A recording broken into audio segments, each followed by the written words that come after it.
За сайн байцгаана уу та бүхэндээ энэ өдрийн мэндийг хүргье.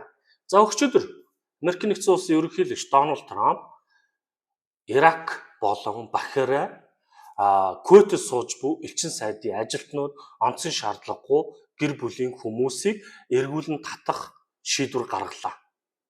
За энэ юу болсон бэ?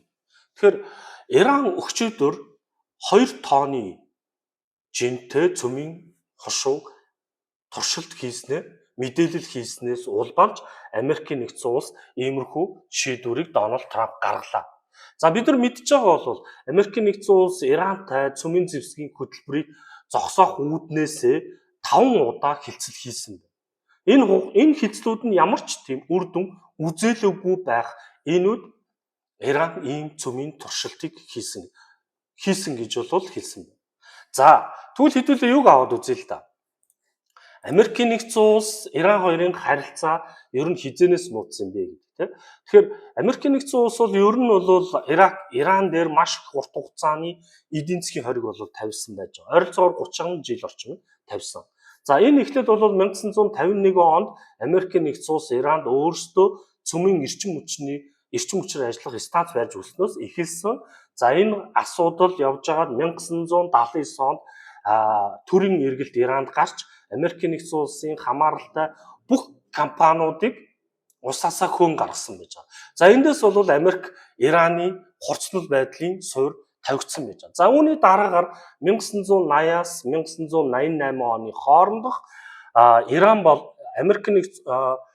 болон Иракийн дайны асуудал бол Америкийн нэгдсэн улс Иракийг дэмжсэнтэй холбоотойгоор 2 дахь энэ улс төрийн харилцаа муутсан байж байгаа. Тэгвэл 3 дахь харилцаа нь болохоор 2003 онд Америкийн нэгдсэн улс Ирак руу довтолж Саддам Хусейнийг унгааснараа бүс нутгийн хувьд бол Ираны ноёрхол тогтсон нь Америкт таалагдаагүй ингээд 3 дахь харилцаа муутсан байж. За 4 дахь харилцаа бол 2015 оны Америкийн нэгдсэн улс Их Британи, Орос, Франц эдгээр улсууд бол Ираны цөмийн зэвсэггүй байх ёстой гэдэг хөтөлбөрийг оруулж ингэж эхэлснээр энэ харилцаа сайжирж явсан боловч 2018 онд Дональд Трамп ерөнхийлөгч болсноос улбаатай энэ гэрээнээс гарснаар энэ Иракийн цөмийн зэвсгийн хөтөлбөр буцаж эхлэх маш том шалтгаан болсон гэж үздэг.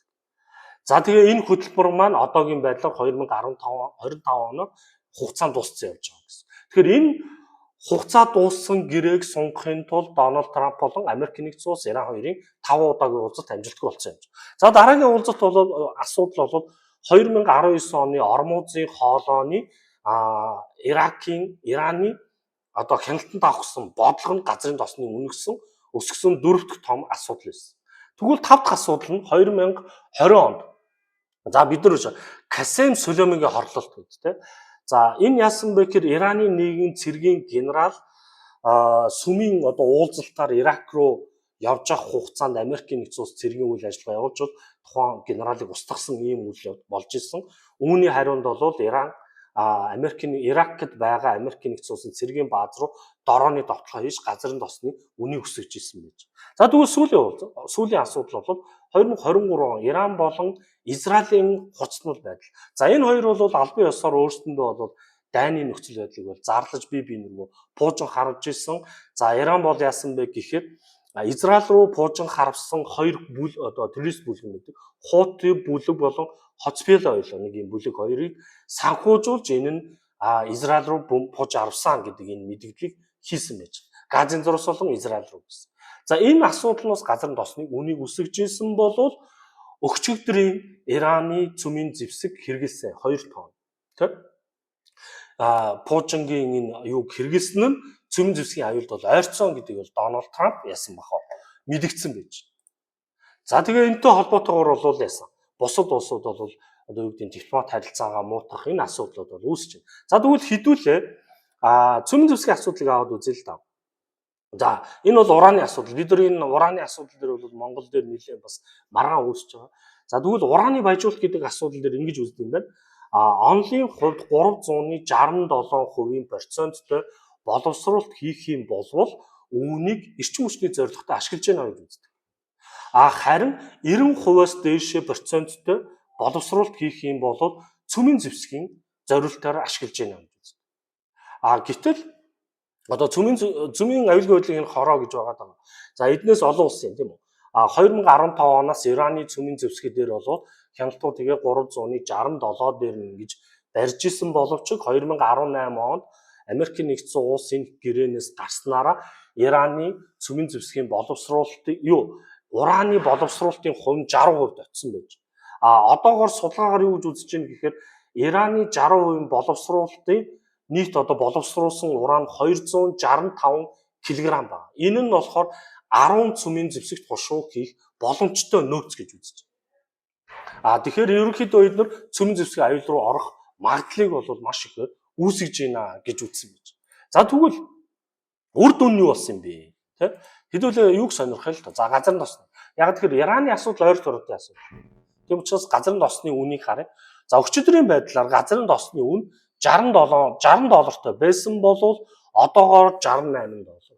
$68 өсөлтийг өчигдөр хийсэн байна. Ираны мэдээллийн үр дүн. За тэгвэл алтны ханш. Тэ? Дээшээгээ өчигдөр $3,324 байсан бол $3,374 болж өсөлтийг үзүүлсэн. Зөвхөн Ираны мэдээлэлтэй холбоотойгоор. За тэгвэл индекс яасан бэ? За индекс бол нэлээд савлгаа үзүүлсэн. За индексийн хувьд бол уналтыг бол үзүүлсэн байна. Жишээ нь Nasdaq-ийн индекс. Ийм зүйл болсон. Одоо ямар арга хэмжээг барих вэ гэж тэ. За Америкийн нэгдсэн улс хоёр нөхцөлтэй дахиж юу гэх одоо хилцэл хийх гэж бол оролдоно. Хэрэв Иран энэ дээр хилцэл хийхгүй бол хамгийн түрүүлж цөмийн зэвсгийг устгая гэж орилж байгаа юм бол Израилийн ерөнхий сайд Нетаньяху гэж байна.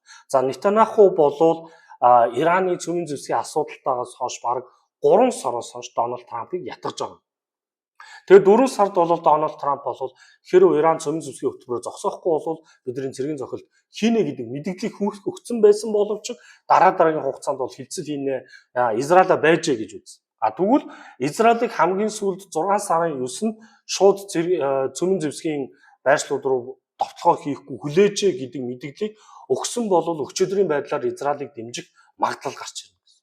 За тэгвэл зах зээл дээр юу болох вэ? Тэ? За одоо энэ газрын зургийг харъя л да. За Ираны байрлал энэ байна.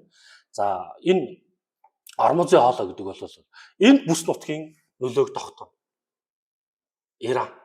Энэ дээр хэрв бүс нутгийг тогтоох юм бол нэлээд асуудалтай байгаа. За би түрүүс Бахрайн улс, энэ Катар, энэ Араб Эмират улс, Сауди Арабын Эмират улс энэ гурван аюултай байдал нөхцөл байдал үүснэ.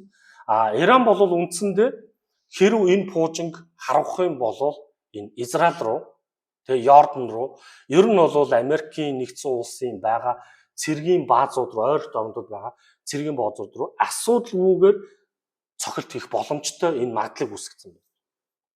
Тэгэхээр энэ үн дээр хилцээ хийхгүй бол Иран пуужин харавах боломжтой. Энэ нь ингэснээр ойр дорнодын дайныг үүсгэх.